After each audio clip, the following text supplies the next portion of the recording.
the exact second I crossed the threshold into the gilded ballroom. Her voice cut through the ambient jazz like a serrated knife. Bianca Sterling, my brother's perfect fiancée, was holding court near the ice sculpture, tilting a flute of vintage champagne toward her entourage. She didn't whisper, she broadcasted it. Can you believe it? The stinky country girl actually showed up. Her bridesmaids erupted into giggles that sounded more like hyenas choking on caviar. Bianca didn't even turn to face me. To her, I was less than a ghost. I was a smudge of dirt on the lens of her cinematic life. A rural embarrassment from Oak Creek dragging mud into her pristine engagement gala. She stood there, radiating that specific brand of arrogance that only comes from thinking you're untouchable. But here is the delicious jagged pill she was about to swallow. Bianca had no idea that I signed the deed to this entire building 36 months ago.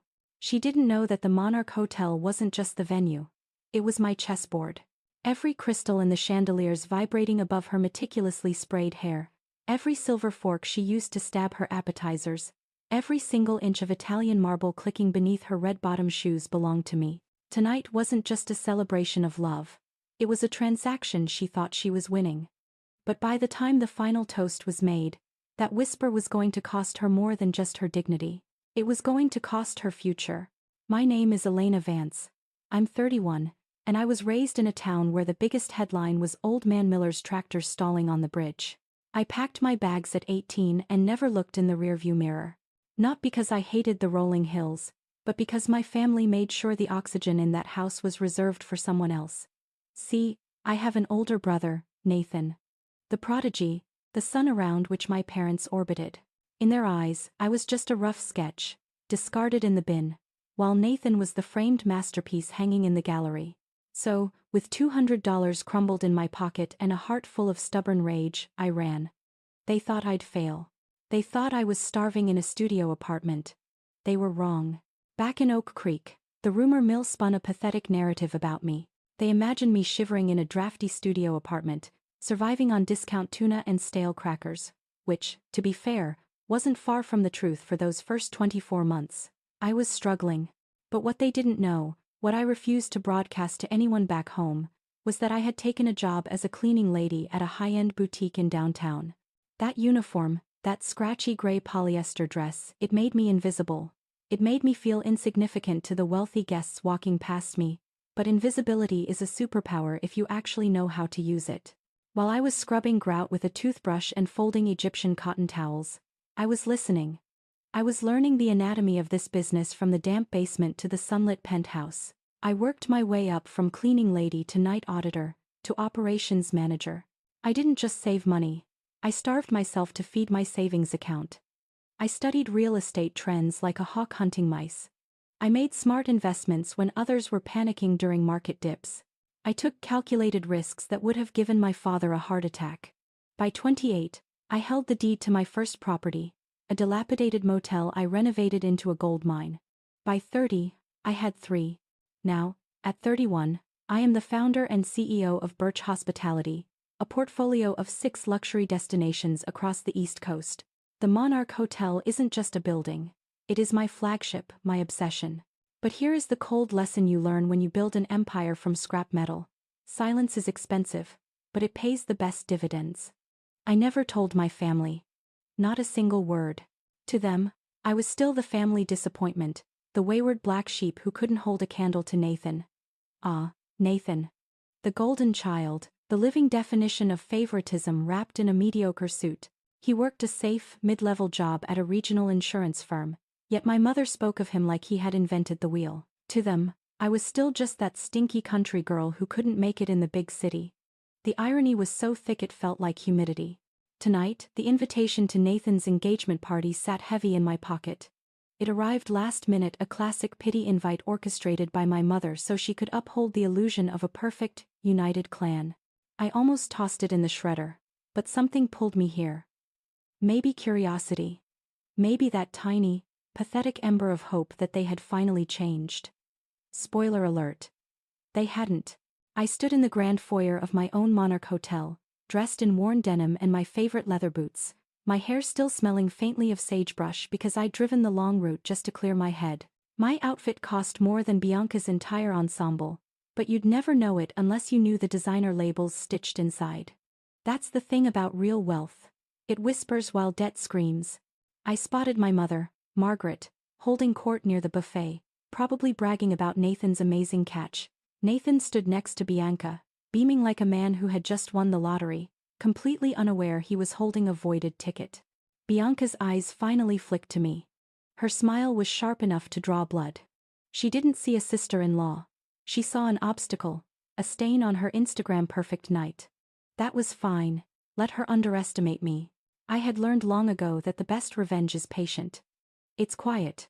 It's watching people dig their own graves while they're too busy looking down on you to notice you're the one holding the shovel.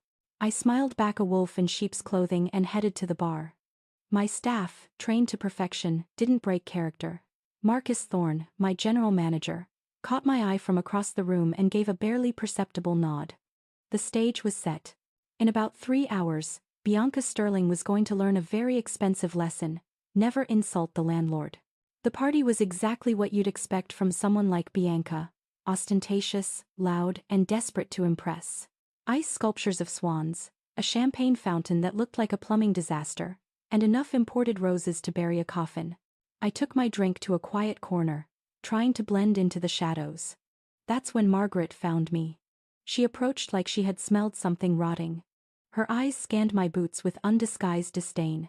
She said it was nice I could make it, her tone implying it was anything but. Then came the criticism. Couldn't you have worn something appropriate? The Sterlings are very refined people, Elena. She stressed the word refined like it was a foreign language I failed in high school. I told her I came straight from work. I just omitted the part where work meant running a multi-million-dollar corporation. She sighed that heavy, disappointed sigh I knew so well and vanished back into the crowd. 20 seconds. That's all it took to make me feel 12 years old again. Then Nathan walked over. My big brother. He looked past me, scanning the room for more important guests while asking how I was. Before I could answer, he dropped the bomb. Mom gave Bianca Grandma's necklace as an engagement gift. Isn't that generous? Bianca loves it. I felt the air vacate my lungs. Grandma's necklace. The antique sapphire pendant she had pressed into my palm on her deathbed, whispering that it was for me because I was the fighter. Margaret knew this. She was in the room. I looked across the dance floor and there it was, resting against Bianca's throat like a trophy. My inheritance. My history. Stolen and draped over a stranger who called me a stinky country girl. The DJ cranked the bass so high I could feel my molars vibrating. If I wanted dental work, I would have made an appointment. Needing to escape the noise and the sight of my grandmother's sapphire on that woman's neck, I slipped into the corridor leading to the executive restrooms. That's when I saw him. Richard Sterling, Bianca's father. He was pacing near the velvet curtains, his phone pressed so hard against his ear his knuckles were white. He didn't see me. He was too consumed by panic. "We need this wedding to happen," he hissed into the receiver. "The Vance family has enough liquidity to cover the situation." He paused, listening to the voice on the other end, sweat beading on his forehead despite the air conditioning. "Look, we just need to get through the ceremony. Once the papers are signed, everything stabilizes." He hung up and smoothed his tie, his salesman smile sliding back onto his face like a cheap plastic mask before he marched back into the party. I stood frozen in the hallway shadows, my grandmother's necklace momentarily forgotten, replaced by a cold, sharp realization. The Vance family has liquidity? What liquidity? My parents lived in a comfortable suburban home, sure, but I knew for a fact there was a second mortgage on it because I had been secretly paying it off for the last 48 months. Nathan earned a decent salary, but he wasn't wealthy. There was no secret family vault. So why did Richard Sterling think there was? And more terrifyingly, what exactly was the situation that needed covering? I spent the next 60 minutes watching the Sterlings like a hawk tracks a field mouse. Every handshake, every laugh, every clinking glass. Now that I knew the cracks existed, they were impossible to miss. Richard kept checking his watch, his jaw tight. Cynthia, Bianca's mother, was draped in diamonds, but she kept touching her necklace nervously, as if she expected someone to repossess it at any moment. And Bianca, beneath the perfect makeup, there was a hunger in her eyes that had nothing to do with love and everything to do with survival. I started piecing the puzzle together. The Sterlings thought my family was rich. But why? Then it hit me like a physical blow. For 4 years, I had been sending anonymous checks to my parents through my holding company, Birch Hospitality. Every single month, a payment arrived to cover the mortgage, the heating bills, my father's heart medication. I never put my name on it. I didn't want their gratitude. I just wanted to keep a roof over their heads from a distance. But they didn't know it was me. And apparently, my mother had decided it must be Nathan. Of course she did. In her narrative, her golden child was secretly the hero, the successful son taking care of his aging parents. I could practically hear her bragging at her bridge club about Nathan's investments and his generosity. The money I sent, the sacrifices I made. Nathan got the credit. The irony was so bitter I could taste it. The Sterlings had done their homework. They saw a debt-free house, heard Margaret's boasting, and assumed the Vance family was sitting on a gold mine. They were targeting Nathan like sharks smelling blood in the water. But here was the fatal flaw in their master plan. The money wasn't Nathan's. There was no family fortune. The Sterlings were chasing a mirage. And when they realized the well was dry, they would abandon my brother faster than a sinking ship, leaving him heartbroken and my parents financially ruined. Part of me wanted to let the disaster unfold. Let them suffer the consequences of their greed. My mother, who gave away my inheritance without a second thought. My brother, who never once defended me against the family's ridicule. Let them feel what it's like to be discarded, overlooked, cast aside. But I couldn't do it. Despite the favoritism, despite the years of being the black sheep, they were still my blood. Nathan was still the boy who taught me to tie my shoes. Margaret was still the woman who nursed me through pneumonia. Family is a complicated tether. You can want to scream at them and protect them in the same breath. So, I made a decision. I was going to expose the Sterlings. I was going to save my family from a cliff edge they couldn't even see, and I was going to do it my way. I located Marcus Thorne near the service corridor, clipboard in hand, directing the catering team. He looked up, his professional mask melting into genuine warmth. He started to call me Miss Vance, but I shot him a warning look. He corrected himself to Elena. I told him I needed a deep dive background check on the Sterling family. Business records, lawsuits, tax liens, investments, anything he could dig up. Marcus didn't ask why. That's the beauty of our partnership. He simply nodded, pulled out his phone, and vanished into the back office. I returned to the party, trying to blend in, which was becoming increasingly difficult. That's when Bianca found me. She materialized at my elbow like a specter in white silk, her smile so sugary it could induce diabetes. She suggested we chat, guiding me toward a secluded alcove near the terrace. The moment we were out of earshot, the smile evaporated. She told me she knew about me. She knew I sent money home every month, playing the dutiful daughter. But she was confused. Why? She asked, her voice dripping with mock pity. Why would a cleaning lady or whatever you are who can barely afford her own rent send money to a family that doesn't even like her? My jaw tightened, but I kept my face blank. Unless, she continued, leaning in closer, the scent of expensive perfume clashing with her toxic words, you're trying to buy their love. Trying to prove you're not a total disappointment. She laughed softly.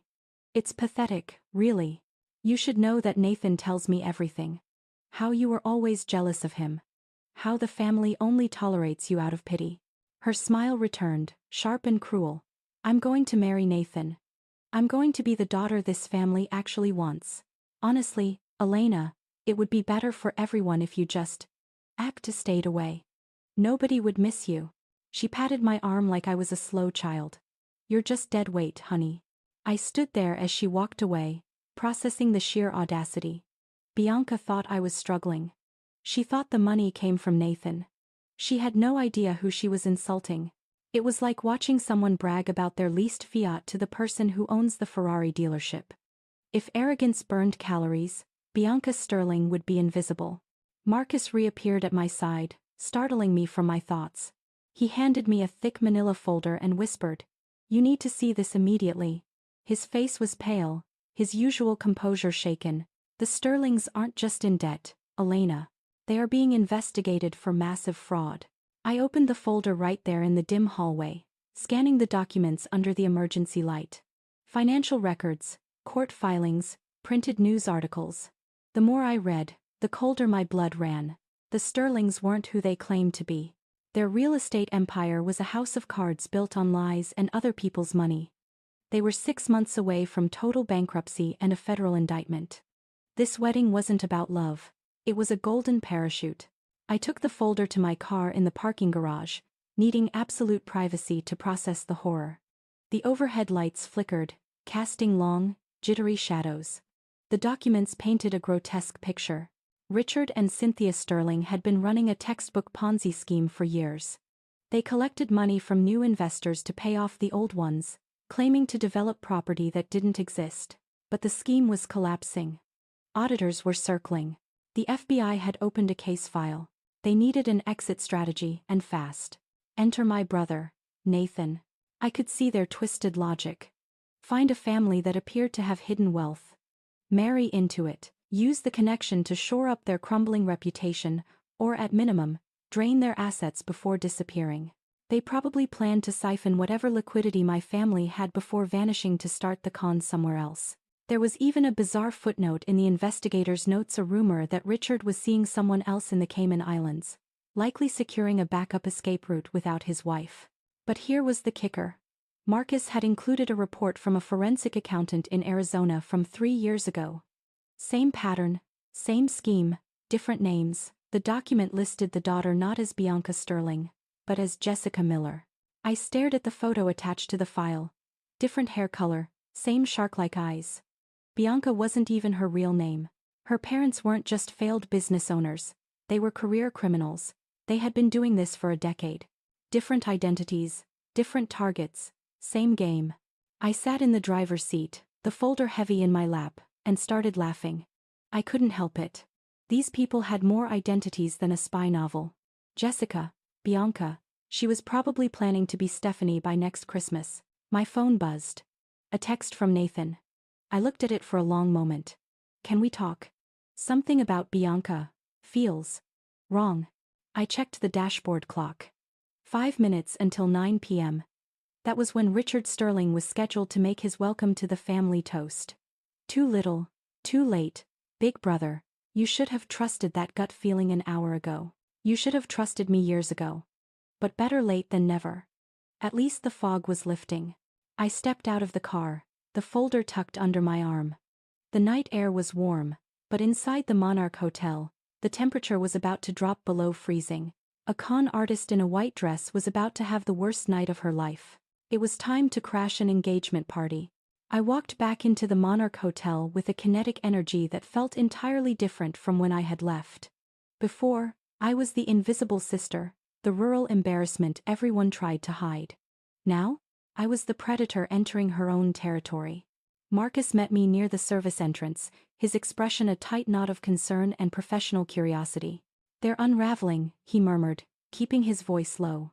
"I've been watching the Sterlings. Richard has made 4 frantic phone calls in the last 20 minutes, each one louder than the last. He's sweating through his suit." "Good," I said, my voice steady. "I need the main AV system ready. The moment Richard starts his toast at 9 o'clock, we are going to give these guests a presentation they will never forget." Marcus didn't even blink. "What kind of presentation are we talking about, Elena?"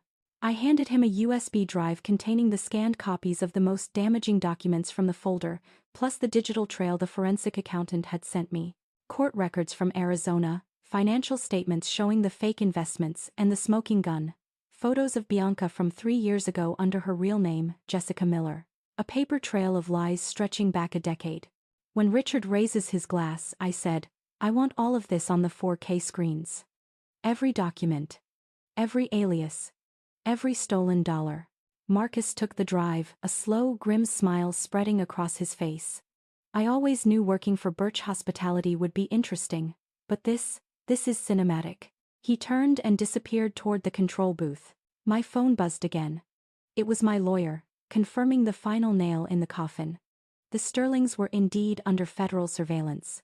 More importantly, she had coordinated with the lead investigator, Agent Miller, who had been hunting this family across state lines for months. They kept moving, changing names, staying one step ahead until tonight. Agent Miller was already on site with his team, parked in an unmarked van at the loading dock, ready to breach the moment the evidence went public. The trap was set. Now, I just needed to wait. I found a vantage point near the back of the ballroom, hidden by a pillar where I could observe the theater of the absurd. Bianca was working the room again, that fake, porcelain smile plastered on her face. Nathan stood beside her, playing the role of the doting fiancé, completely oblivious that his entire future was sitting on a landmine. My mother, Margaret, was near the front, chatting with Cynthia Sterling. Two women who had nothing in common except their ability to make me feel like a disappointment. Soon, one would realize she had been played for a fool. The other would realize she had pushed away the wrong daughter. I checked my watch. 8:52 p.m. My phone vibrated with another text from Nathan. Where are you? I really need to talk. Something feels off about Richard. He keeps disappearing. I stared at the screen. Part of me wanted to reply, to warn him, to tell him to run. But he had had 34 years to trust me, to include me, to treat me like a sibling instead of a nuisance. He chose not to. Besides, if I warned him now, his panic might tip off Bianca. I typed back a simple response. Wait. Just watch the screens. 8:56 p.m. Richard Sterling was straightening his tie near the small stage where the DJ had set up. He looked confident again, his salesman mask firmly in place. He had no idea the floor was about to drop out from under him. I thought about Bianca's words earlier, how I was insignificant, dead weight, how I should stay away. The funny thing about people who look down on you is that they never see the uppercut coming. They are so busy staring at the dirt they think you belong in. They miss the moment you rise above them. 8:59 p.m. Richard stepped onto the stage and tapped the microphone. The feedback whine silenced the room. The DJ cut the music, and 200 guests turned to face him, champagne flutes raised, ready to toast the happy couple. I locked eyes with Marcus across the room. He gave me a barely perceptible nod. The massive LED screens behind the stage flickered to life. Currently, they displayed a slideshow of Nathan and Bianca photoshopped perfection. Happy couple at a vineyard. Happy couple in Paris. A happy lie. Not for much longer. Richard cleared his throat, his voice booming with false conviviality. Good evening, everyone. Thank you for being here to celebrate this beautiful union. He gestured grandly to Nathan and Bianca. When my daughter first brought Nathan home, I knew immediately that this young man was special. I stifled a laugh. His daughter. The woman whose name he probably had to write on his hand to remember. Richard continued, waxing poetic about family values, legacy, and how honored the Sterlings were to join the Vance family. He talked about bright futures and building a dynasty. Every word was a perjured sentence. To the happy couple, Richard bellowed, raising his glass. To love, to family, to forever. I pulled out my phone and sent Marcus a single word. Execute. The screens glitched. For a heartbeat, the guests thought it was a technical error. The photo of Nathan kissing Bianca dissolved, replaced by a stark, high-resolution document stamped with the seal of the Arizona Superior Court. Richard's smile froze. It didn't fade. It just died. The document was a fraud indictment dated 3 years ago. And there, listed as the primary suspect, was a name nobody in this room recognized. Jessica Miller. A murmur rippled through the crowd like a wave. People squinted, whispering, confused. There must be some mistake. Richard stammered, his face draining of color. Technical difficulties. Someone fixed the screen. But the screens kept changing. Click. A bank statement showing investor funds being funneled into offshore shell companies. Click. A news article about a real estate scam in Phoenix that decimated the savings of 50 retirees. Click. A mugshot of a younger Bianca. No. Jessica holding a booking number. Bianca stood frozen on the dance floor, her champagne glass slipping from her fingers and shattering on the marble. For the first time, her mask didn't just slip, it shattered with the glass. She looked feral with terror. Nathan stared at the screen, then at the woman he was about to marry, his brain trying to reconcile the image with the reality. Richard tried to shove his way off the stage, aiming for the fire exit, but 2 of my security guards, large men in dark suits, stepped into his path, arms crossed. Cynthia grabbed his arm, whispering frantically, but the trap was sealed. That's when I stepped out of the shadows. I walked down the center aisle, my boots clicking rhythmically on the floor I owned. The crowd parted instinctively, every eye turned to me. The stinky country girl, the black sheep, Marcus's voice boomed over the PA system, calm and professional. Ladies and gentlemen, may I introduce the owner of the Monarch Hotel and the CEO of Birch Hospitality, Miss Elena Vance. The silence was absolute. It was heavy enough to crush bones. My mother's face went slack. Nathan's jaw physically dropped. Even Bianca, amidst her panic, looked like she had been slapped. I took the microphone from Richard's limp hand. "Good evening," I said, my voice steady. "I apologize for crashing the party. But I thought you deserved to know who you're actually toasting." I gestured to the mugshot looming behind me. "Richard and Cynthia Sterling are frauds. Their empire is a Ponzi scheme. And their daughter? Her name is Jessica Miller, a career con artist who has been running this property scam for a decade." Bianca found her voice. She lunged forward, screaming. "She's lying. She's just a jealous, pathetic loser. She's making this up because she hates that Nathan is happy." I smiled. It was the only weapon I needed. "That's interesting," I said calmly. "Did I also make up the federal warrant? Or the fact that Agent Miller is walking through those doors right now?" On cue, the ballroom doors swung open. 4 agents in tactical vests entered, badges flashing. Bianca's face crumbled. Richard tried to bolt, making it 3 steps before Agent Miller intercepted him. "Richard Sterling, you are under arrest for wire fraud and conspiracy."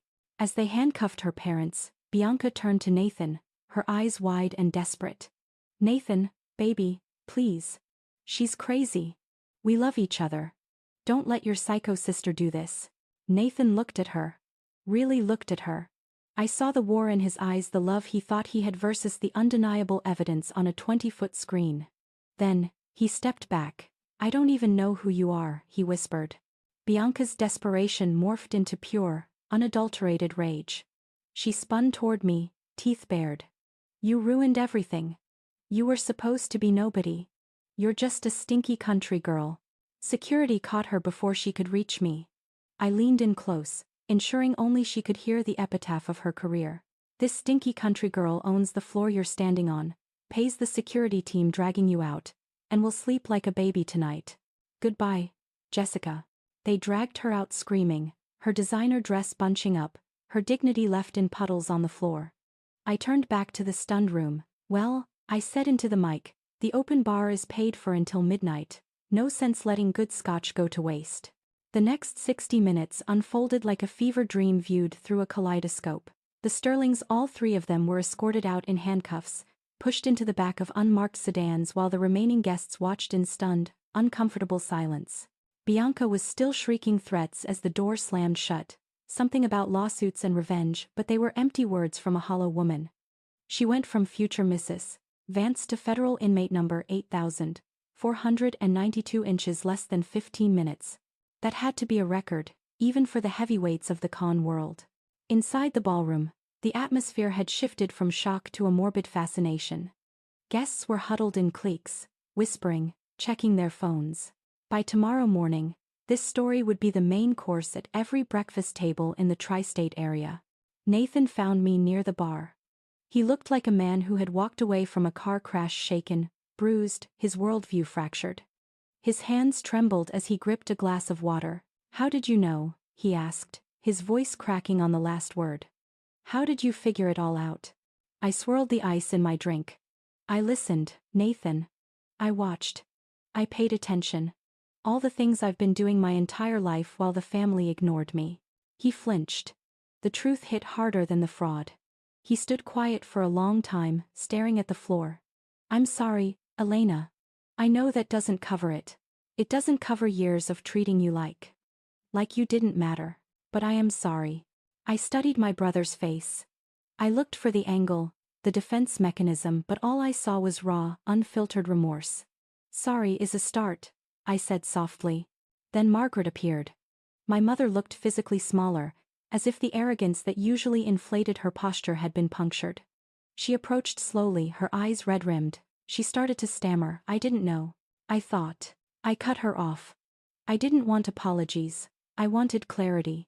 I pulled out my phone and opened the banking app for Birch Hospitality. I showed her the screen. Transfer receipts. 4 years of payments covering her mortgage, the utilities, Dad's surgery bills. "You thought Nathan was supporting you. I said, keeping my voice level. You bragged to everyone about your generous, successful golden child. But it wasn't him, Mom. It was me. It was always me. My mother stared at the phone, then at me. Her mouth opened, but no sound came out.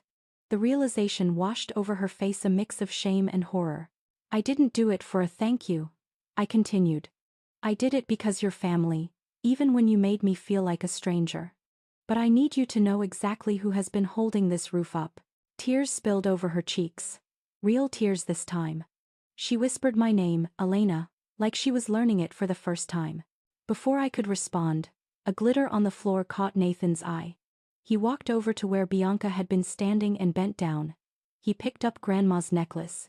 Bianca had torn it off in her struggle. Or maybe thrown it. It didn't matter. He held the sapphire pendant carefully, as if it were made of glass. He walked back to me. This was never supposed to be hers, he said, his voice thick. I didn't know Mom gave it away. I'm so sorry. He placed the cool metal into my hand. The weight of it felt right, grounding. Like a piece of my soul had clicked back into place. My mother watched, weeping silently. She said she had been wrong about everything. I didn't disagree. I didn't offer a hug. Reconciliation is a marathon, not a sprint, and I was tired of running. A confused guest wandered over, holding an empty glass. Is the party still on? I looked around. The ice swans were melting into puddles. Half the guests had fled, but the other half were raiding the buffet. I shrugged. Why not? The DJ is paid for. I signaled the booth. The music swelled back up. The engagement was dead, but the night was still young. What was a little dancing on the grave of a scam? 3 weeks later, I sat in my corner office at the Monarch Hotel, watching the sunrise paint the city skyline in hues of gold and violet. For the first time in years, the silence in my head wasn't filled with the need to prove myself. It was just peaceful. The Sterlings were finished. Federal prosecutors had enough evidence to bury them under the jail. They were charged with wire fraud, money laundering, and conspiracy. Jessica Miller, the woman who mocked me, was being held without bail. It turns out, when you spend a decade stealing from people, your list of character witnesses is remarkably short. And there was a juicy detail the papers loved. The investigation revealed Richard was seeing someone else, a mistress in the Caymans he planned to run away with, leaving his wife and daughter to take the fall. There is no honor among thieves, indeed. The story dominated the local news cycle for a week. Hotel tycoon exposes grifters at family gala. One tabloid ran the headline, "The country girl who cleaned house." I had that one framed. It hangs on my wall now, a reminder that the broom I used to push around was just the beginning. Nathan came to visit yesterday. It was the first time he had ever set foot in Birch Hospitality headquarters. He walked through the lobby, touching the marble walls, looking at the staff who jumped when I snapped my fingers. He looked like a man waking up from a long coma. He admitted he had spent his life believing a lie about who I was. We went to lunch, no parents, no pretense. We talked about Oak Creek, about the pressure of being the golden child, about the loneliness of being the black sheep. It wasn't perfect. We have scars that will take years to fade. But for the first time, we were siblings, not rivals. My mother started therapy. She called me last Tuesday, her voice small, stripped of its usual judgment. She said she wants to understand why she treated me like a rough draft. She wants to be better. I told her we could take it slow. Trust is like a building. Once it collapses, you have to clear the rubble before you can pour a new foundation. This morning, I hosted a networking breakfast for young entrepreneurs, investors, partners, the city's elite. A young woman walked in, looking terrified. She was wearing a suit that was clearly from a thrift store, her eyes wide as she took in the opulence. One of my investors, a man with old money and archaic manners, made a snide comment about her cheap shoes loud enough for the table to hear. I stood up. I walked over to the young woman and extended my hand. "Everyone," I said, my voice projecting across the room. "I want you to meet Sarah Jenkins. She is this year's recipient of the Birch Hospitality Builder Scholarship." I turned to the rude investor. She grew up in a trailer park, works 2 jobs, and just got accepted into the top hospitality program in the state. The room went silent. The investor suddenly found his napkin fascinating. I led Sarah to the seat at the head of the table, my table. She whispered a thank you, looking overwhelmed. I squeezed her hand. Don't thank me yet, I told her. The real work starts now. But remember this. If anyone ever makes you feel like you don't belong in a room, you buy the building. She smiled. After the breakfast, I stood in the lobby, watching the hotel hum with life. Guests rolling suitcases, bellhops opening doors, business deals being struck on sofas I picked out. They were all walking on my floors, sleeping in my beds, completely unaware of the cleaning lady who built it all. And that was fine. I didn't need their applause. People will always try to make you feel small to preserve their own fragile height. Let them, while they are busy looking down on you, they'll never see you coming. I learned that lesson back in a small town where I was never enough. I carried it through years of struggling and doubt. And now, here I was. The stinky country girl. She smells like success.